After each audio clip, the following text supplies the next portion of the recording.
Hello students, this is Neeraj Gupta. In this video we are going to discuss about impact of economic reforms. बहुत कुछ पढ़ा है हमने, वैसे brief में पढ़ा है to be honest.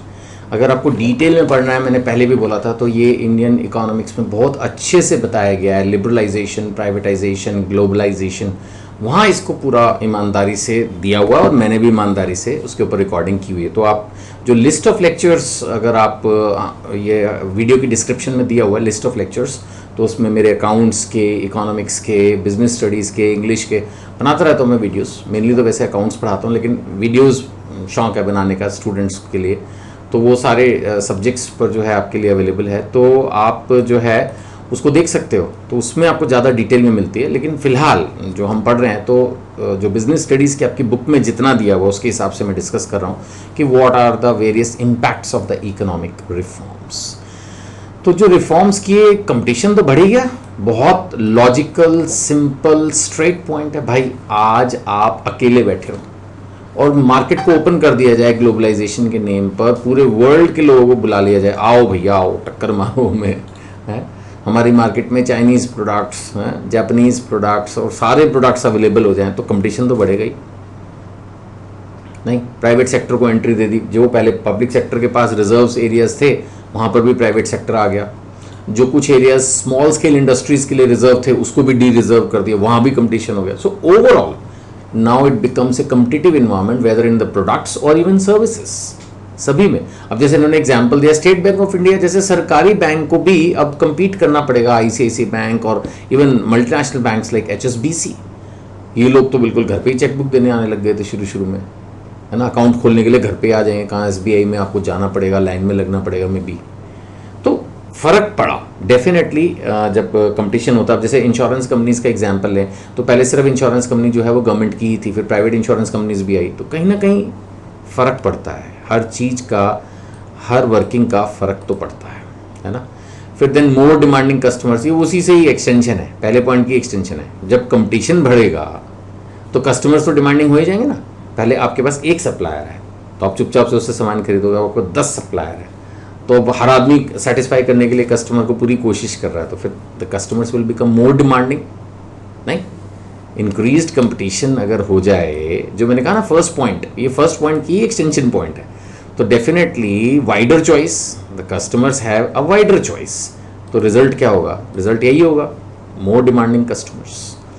Then rapidly changing technological environment, rapidly fast technology. तो अच्छा, आप बोलोगे अचानक क्या हो गया?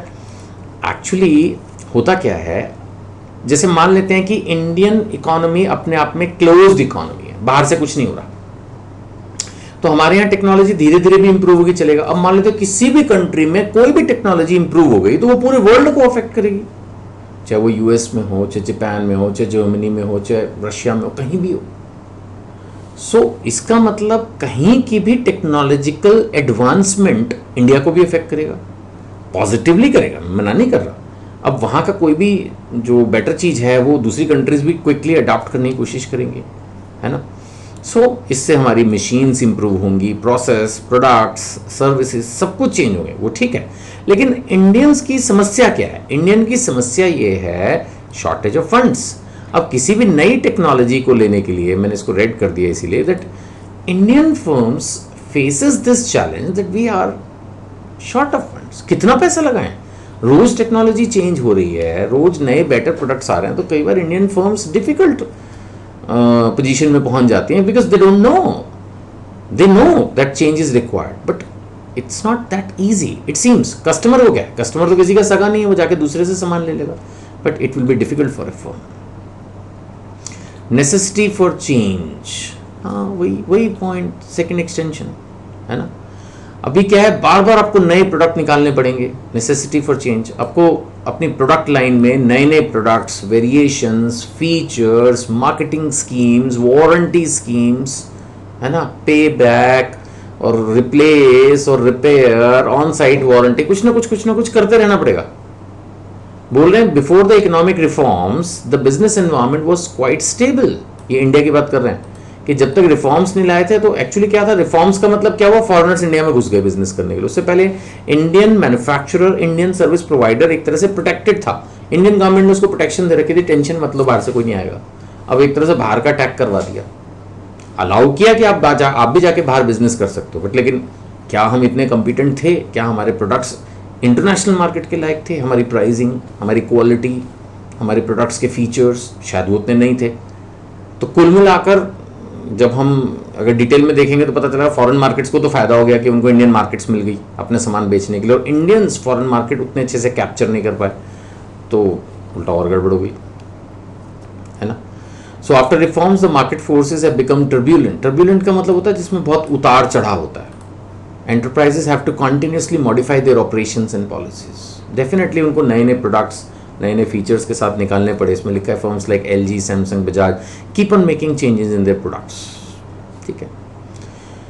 Then need for developing human resources. अरे भैया ये तो बड़ी सिंपल सा पॉइंट है। अगर कंपटीशन बढ़ रहा है, कंज्यूमर डिमांडिंग हो गया है, आपको नेशनल इंटरनेशनल लेवल पे कंपटीशन करना है, तो सिर्फ आपको अपनी टेक्नोलॉजी, मशीन्स, रॉ मटेरियल सिर्फ ये नहीं चेंज करना होगा, अपने ह्यूमन रिसोर्स जो ऑफिस में आपके काम कर रहे हैं, फैक्ट्री में जो आपके काम कर रहे हैं, जो आपकी लेबर फोर्स है, सेल्स फोर्स है, एडमिनिस्ट्रेशन फोर्स है, अकाउंटिंग फोर्स है, उनको भी तो इम्प्रूव करना होगा। या तो बदलो, अगर बदल नहीं सकते तो उनको इम्प्रूव करो, ट्रेनिंग दो, उस पर खर्चा करो, एफर्ट्स करो, है ना। सो अब उनको higher competence and greater commitment चाहिए थी। पहले वाला ढीलापंथी नहीं चलेगी। Now you require higher competence, now you require greater commitment, है ना। अभी काम करना है तो करना है, तो you have to develop your human resources and you have to arrange the on the job and off the job trainings. Ultimately इसका सोल्यूशन क्या था? इसका सोल्यूशन सिर्फ ट्रेनिंग्स, बार बार ट्रेनिंग्स दो, अपग्रेड करो, इंप्रूव करो उनको। That is the only way out. Market orientation, ये भी एक पॉइंट है। अब होता क्या है कि जब कंपटीशन ज़्यादा बढ़ जाता है ना, और ये मार्केट मच जाती है, कट थ्रोट कंपटीशन, तो फिर क्या होता है कि हम ये नहीं सोचते कि हमें एसेंशियल प्रोडक्ट बनाना है या हमें क्या करना है, वो उतना नहीं दिमाग हमारा चलता, है ना। हमारा दिमाग फिर किस चीज़ पे चलने लगता है? हमारा दिमाग इस चीज़ पे चलने लगता है कि भाई क्या बिकेगा। हम एनालिसिस इस चीज़ का करने लगते हैं कि हमारा कौन सा प्रोडक्ट जो है वो बिक जाएगा, हमारा सारा फोकस उसके ऊपर चला जाता है, राइट। तो needs of the market first. सबसे पहले हम ये कैलकुलेट करते हैं कि हमें जरूरत किस चीज की, मतलब बिकेगा क्या, मार्केट की जरूरत किस चीज की है।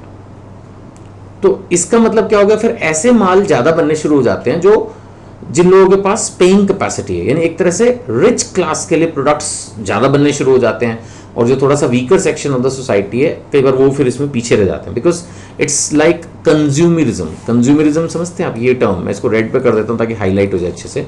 कंज्यूमरिज्म का मतलब कंज्यूमर इज किंग। जो वो चाहता है, जैसा वो चाहता है, उसको वो प्रोडक्ट उस प्राइस पर, जहां वो चाहता है, उसको घर डिलीवर करना है, घर डिलीवर करो, जो करना है करो, इंस्टॉलमेंट्स में चाहता है इंस्टॉलमेंट्स में दो, बिकॉज कंज्यूमर इज किंग। जब इतना ज्यादा कंपटीशन बढ़ जाता है, ओपन मार्केट हो जाती है, तब फिर मार्केट ओरिएंटेशन स्टार्ट हो जाता है। कंज्यूमर या एसेंशियल प्रोडक्ट्स पर उतना फोकस नहीं रहता। एंड देन पीएसयू भी थोड़ी सी इसमें बैकवर्ड सीट पर चली गई, अनदर इम्पैक्ट, है ना। रिफॉर्म्स आने के बाद गवर्नमेंट को रिड्यूस करना पड़ा financial support to the public sector undertakings. You have to reduce, because ज़्यादातर public sector undertakings loss making units बन गई थी, उनको सर्वाइव करने के लिए ही मुश्किल हो गया था, उनको भी अपनी परफॉर्मेंस और हर चीज़ को इम्प्रूव करने के लिए बोला गया। बराबर में प्राइवेट कंपनीज लाके खड़ी कर दी, है ना। जैसे पहले एयर इंडिया थी तो उसके बराबर में प्राइवेट कंपनीज आ गई, MTNL BSNL था तो उसके साथ एयरटेल, वोडा और बाकी की प्राइवेट कंपनीज आ गई। ऐसा हर सेक्टर में होने लगा, तो फिर they have to survive now, मतलब दे हैव टू वर्क और दे हैव टू वैनिश। यही एक चॉइस बच गई थी। खैर ओवरऑल हम ये कंक्लूड कर सकते हैं कि it positively affected the Indian business. Overall तो चलो ठीक ही था, ऐसी बात भी नहीं है, इससे ओवरऑल फायदा हुआ, इंडिया एक इंटरनेशनल फिगर बन गई। बट फिर भी अभी Indian enterprise have to become more customer oriented, है ना। आपको कस्टमर ओरिएंटेड होना होगा। कस्टमर कैसा प्रोडक्ट चाहता है, क्या चाहता है, उसके हिसाब से आपको समझ देना होगा, ठीक है ना। सो ये आप कह सकते हैं कि these were the impact of economic reforms, ठीक है ना। आपको कोई भी डाउट हो तो आप कमेंट सेक्शन में लिख सकते हैं, मुझे कांटेक्ट कर सकते हैं, ये मेरे नंबर्स हैं। All I can say, thank you.